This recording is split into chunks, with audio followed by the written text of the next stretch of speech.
Back here live on the field at Mercedes-Benz Stadium once again. Dog Nation's Brandon Adams caught up with Jeff Sentell, and boy, all the celebrities are right here tonight. We heard from Chip Towers a moment ago. Jeff Sentell rocking the jacket or the sweater and tie tonight. It's that kind of night here at the Mercedes-Benz Stadium, though, is it not? I guess this is what I wore for the SEC championship game. So a lot of superstitious folks out there, and you're right about superstars. Ric Flair, A.J. Green, Hines Ward, Aaron Murray. Brandon Adams is here. I hear he's podcasting. I hear he's streaming from somewhere.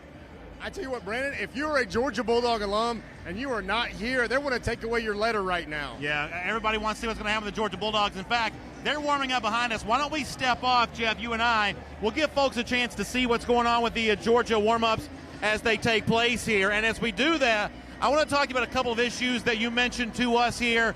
First of all, I guess a little bit of a report about some moisture getting onto the field here. Mercedes-Benz, a brand new stadium. It does have the roof. It's eventually supposed to be retractable.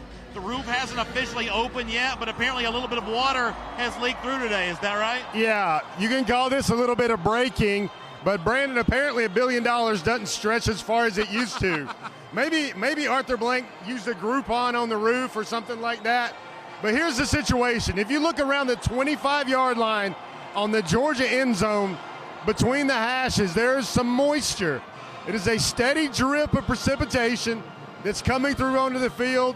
The kickers were worried about it. Josh Lee, the director of football operations of Georgia, was worried about it. He also brought some college football officials out there, and Georgia is taking the field. This place is absolutely electric.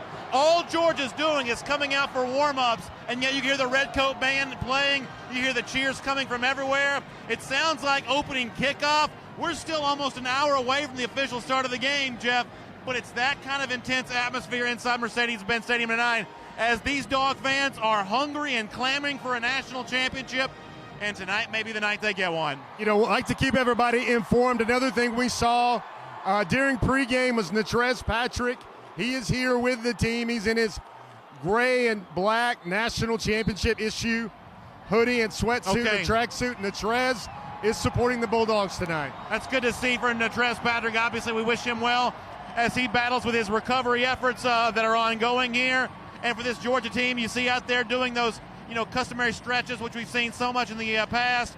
And Jeff, I had a chance to watch Georgia when it entered the field or entered the locker room a little earlier for its to get ready to come out here on the field, getting ready to go in the locker room to dress in uniforms for the first time. And it was a very different dog walk for me than anything we've seen thus far this season.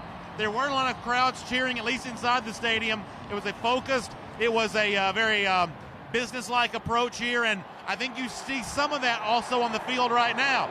Now, the crowd's beside themselves making noise and booing Alabama as it runs on and off, but the players themselves have never looked more intense than they look right now. This is what you expect a national championship atmosphere to look like and sound like and feel like. Jake Fromm led the offensive skills out on the field maybe about 12 minutes ago. They're warming up. You got him and Eason. Right now you see him delivering balls to his tight ends. Richard LeCount just flashes. Jason Stanley, Tyler Simmons. You see the wide receivers group right now. And, man, they're going to be some national championship football played here very shortly. And you mentioned Tyler Simmons, number 87, who's right there near the goal line. That's a guy that caught a pass last week against Oklahoma. We saw Charlie Warner catch 3 passes. Of course, Warner dealing with an injury. But the way that we saw sort of surprising names added into the discussion for Georgia, I wonder if you see the same kind of thing tonight for a national championship game. I think, Brandon, they're going to probably rely on what got him here. I would think this might be a 25-30 carry night for Nick Chubb. DeAndre Swift will get more than 4 touches. You're going to see Mecole Hardman featured a lot. All the formations are going to be emptied out. You're going to see some wild dog. And, Brendan, I don't know if I ever got your prediction. What was your prediction for this one? I'm going to take Georgia to win this game. And ultimately for me, it comes down to, I believe that Jake Fromm, who's warming up right there right now next to a Jacob Eason, I believe that Fromm can be better than Jalen Hurts. I believe he will be better than Jalen Hurts. I'm going to trust Fromm throwing the football tonight more than I'm going to trust Jalen Hurts. And for me, that's the difference in the game. And the one place I'm going to depart with some of the national media, I actually probably see more points scored in this game tonight than maybe some would suggest. Look at what's beaten Alabama as of late. Think about last year, the national championship game. Clemson had to score a lot of points to do that. Go back to 2015 when Alabama lost at home to Ole Miss. A lot of points scored in that game. I think it takes points to beat Alabama. I think Georgia scores them tonight. I like Georgia to win this game, somewhere in the neighborhood of 33-27, 31-27, a relatively high-scoring game compared to what some people might say. I don't know, Brandon. I don't know how many points will we get scored. I want to balance out that optimism just a little bit. You look at these teams on the hoof. Alabama is bigger. Yeah. Alabama is longer. The coming off the bus category, Alabama still wins that one right now against By a little Georgia. bit, you're right. Maybe that changes in 2018 and 2019.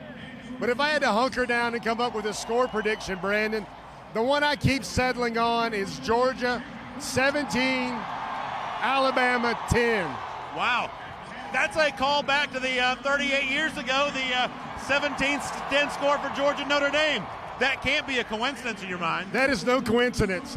That would be the perfect signature to this season for the Bulldogs, and a season when I counted it up, Brandon. There's at least 7 impressive hurdles to this year when you think about Notre Dame, you think about Mississippi State, and on and on and on. This would be number 7, big challenge for Georgia. We're live here on the field at Mercedes-Benz Stadium. Kickoff between the Dawgs. Alabama Crimson Tide about 45 minutes away.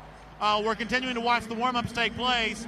One of the things I was curious about coming in tonight, and you can hear the examples of this behind us, we knew that tickets for this game were a tough task, but because they were so expensive, I kind of wondered who it was that would become holders of those tickets. Would it be the more erudite, sophisticated Georgia fans who have the means? Would the rank-and-file Georgia fan be able to find his way in this building? It seems thus far in the early going here, the Georgia fans who are in here are the kind of fans who are going to make a lot of noise here today. It's a different game, Brandon. It's so cold and nasty outside. I've heard fans are taking them about 2 hours to get in. You'd rather be inside the bins right now than tailgating. Yeah, you really would. And you're seeing some examples of that already. We're going to have to get ready to wrap up here in just a couple minutes. We'll continue to watch these warm-ups unfold while we do here. I see Jim Chaney hanging around the middle of the field, around the 12-yard line. He's obviously orchestrating a lot what's going on there. I just saw Jacob Eason fire a pass over to Trey Blunt.